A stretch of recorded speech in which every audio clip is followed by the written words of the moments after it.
السلام اسٹوڈنٹ، آپ کا چیپٹر نمبر 6 تاریخ پاکستان حصہ 2 اس کے کچھ اضافی مختصر سوالات رہ گئے تھے، وہ آپ کے لیے تیار کیے گئے ہیں۔ پہلا سوال ہے کہ پاکستان کے پہلے سویلین مارشل ایڈمنسٹریٹر کون تھے؟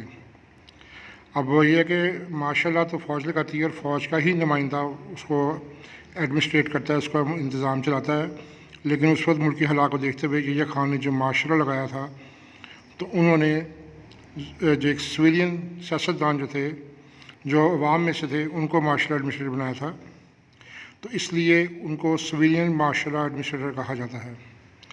ذوالفقار علی بھٹو پاکستان کے پہلے سویلین مارشل ایڈمنسٹریٹر تھے، اس لیے اب آپ کو اندازہ ہو گیا ہونا کہ ذوالفقار علی بھٹو سیاستدان تھے، انہیں ملک کا نظام سنبھالنے کو کہا گیا تھا، اس لیے سویلین مارشل ایڈمنسٹریٹر لگایا گیا تھا۔ سوال نمبر 2، بھٹو حکومت نے نئی لیبر اصلاحات کا اعلان کب کیا؟ نئی لیبر اصلاحات، ذوالفقار علی بھٹو کی حکومت 10 فروری 1972 کو نئی لیبر اصلاحات کا اعلان کیا۔ سوال نمبر 3، بھٹو دور میں نہری زمین کی حد ملکیت کیا مقرر کی گئی؟ بھٹو دور میں زرعی زمین کی انفرادی حد ملکیت 150 ایکڑ نہری اور 300 ایکڑ بارانی مقرر کی گئی۔ اس کا مقصد یہ تھا کہ جس کے پاس زائد زمین ہے یا وہ زیادہ زمین پر قبضہ کر کے بیٹھا ہوا ہے تو اس کو نیشنلائز کر کے حکومت نے اپنی تحویل میں لیا تھا، اور ایک حد مقرر کر دی گئی تھی کہ آپ اس سے زیادہ کی ایکڑ کی زمین آپ نہیں رکھ سکتے، چاہے وہ نہری ہو یا بارانی ہو۔ سوال نمبر 4، 73 کے آئین کی 2 دفعات لکھیں۔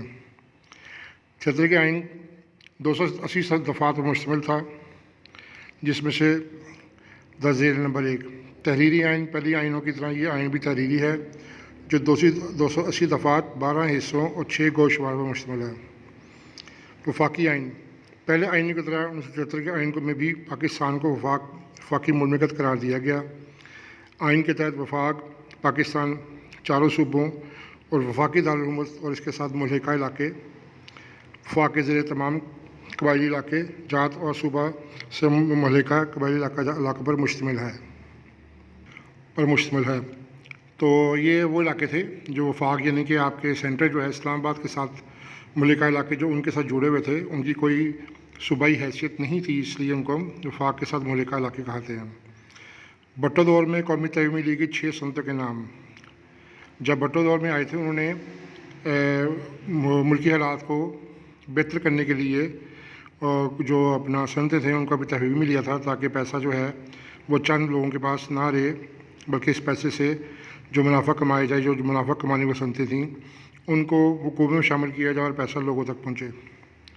ذوالفقار علی بھٹو نے 2 جنوری 1972 کو ایک آرڈیننس کے تحت 10 بڑی صنعتوں کو قومی تحویل میں لینے کا اعلان کیا، جن میں 6 کے نام یہ ہیں: بھاری اور بنیادی کیمیکل کی صنعت، فولاد سازی اور لوہے کی صنعت، سیمنٹ کی صنعت، بھاری مشینری کی صنعت، پیٹرو کیمیکل کی صنعت، بھاری سامان برائے بجلی کی صنعت۔ یہ وہ 6 صنعتیں تھیں جن کو قومی تحویل میں لیا گیا۔ جنیوا معاہدے سے کیا مراد ہے؟ 1988 میں امریکہ اور روس نے جنیوا میں ایک معاہدہ کیا، پاکستان نے کے وزیر اعظم محمد خان جنیجو اس میں شریک ہوئے اور دستخط کیے۔ روس نے اپنی شکست تسلیم کر لی اور اس وعدے کے مطابق 15 فروری 1999 یعنی کہ 1989 میں وہ اپنی فوج افغانستان سے واپس بلا لیں۔ اس طرح جہاد افغانستان ختم ہوا۔ کیونکہ یہ معاہدہ جنیوا میں ہوا تھا، اس لیے اس کو جنیوا معاہدہ کہا جاتا ہے۔ بنیادی جمہوریتوں کا نظام، بنیادی جمہوریتوں کے نظام سے کیا مراد ہے؟ یعنی کہ بیسک ڈیموکریٹک سسٹم کیا ہوتا ہے، کہ کہاں سے آپ کی ڈیموکریسی سٹارٹ ہوتی ہے۔ صدر ایوب نے بنیادی جمہوریتوں کا حکم نامہ 27 اکتوبر 1959 یا 1959 کو جاری کیا، جس کے مطابق پاکستان میں مقامی حکومتوں کا ایک نظام لاگو کیا گیا، جسے بنیادی جمہوریتوں کا نام دیا گیا۔ سوال نمبر 8، ذوالفقار علی بھٹو کے دور میں نیشنلائزیشن کے تعلیم پر 2 مثبت اثرات، مثبت مین کہ اس کے اوپر پازیٹیو اچھے اثرات کیا ہوئے؟ تعلیم پر اثرات۔ نمبر 1، ذوالفقار علی بھٹو کی حکومت نے 1972 میں ملک کی بیشتر نجی یعنی پرائیویٹ تعلیمی اداروں کو قومی تحویل میں لیا۔ ایسے میں کئی مثبت و منفی اثرات مرتب ہوئے۔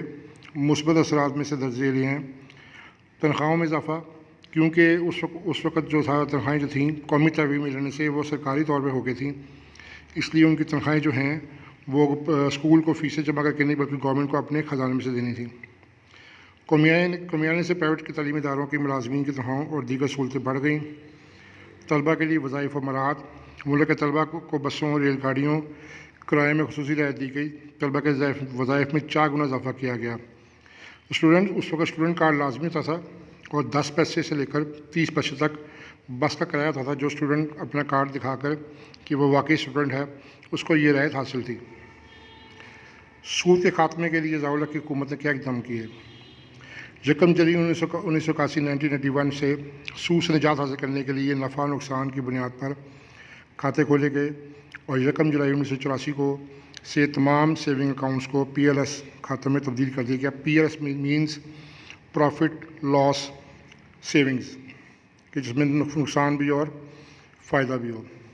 لاہور اسلام آباد موٹر وے پر مختصر نوٹ لکھیں۔ میاں نواز شریف نے جنوبی ایشیا کی طویل ترین لاہور اسلام آباد موٹر وے بنا کر ایک کارنامہ سے انجام دیا۔ یہ منصوبہ میاں نواز شریف کے پہلے دور حکومت کا تھا، جس کی تکمیل دوسرے دور حکومت میں ہوئی۔ 1998 1988 میں میاں نواز شریف نے خود موٹر وے کی تکمیل پر اس کا باقاعدہ افتتاح کیا۔ تو اسٹوڈنٹس، یہ وہ سوال تھے، اضافی سوال جو آپ کو تیاری میں مدد دیں گے، اور امید ہے کہ ان میں سے کچھ سوال جو ہیں وہ بورڈ میں آتے ہوتے ہیں، کیونکہ ہم لانگ کویشچن میں سے ہی ان کو بنایا جاتا ہے۔ تو آپ ان کو ہوم ورک میں ان کو لکھنے کا کہا گیا ہے، آپ ان کو یاد کر کے لکھیے گا۔ جیسے جیسے ان کویشچنز میں آپ کو ہم نے دیکھا کہ جو پریزنٹیشن ان کو لکھنے کا انداز ہے، کہاں مارکر یوز کرنا ہے، کہاں یوز نہیں کرنا، ہیڈنگ کیسے دینی ہے، تو یہ یہاں سے آپ اس کو حاصل کریں۔ اور ہر کویشچن کے آخر میں، کویشچن کے آخر میں، آنسر کے آخر میں نہیں، کویشچن کے آخر میں صفحہ نمبر لکھا ہوا ہے۔ اگر آپ چاہیں تو وہاں سے دیکھ کر اس کو مزید اس پہ عبور حاصل کر سکتے ہیں۔ تو اس طرح آپ کوئی کویشچنز بنا کے دی گئی، ان کو اچھی طرح یاد کیجیے گا۔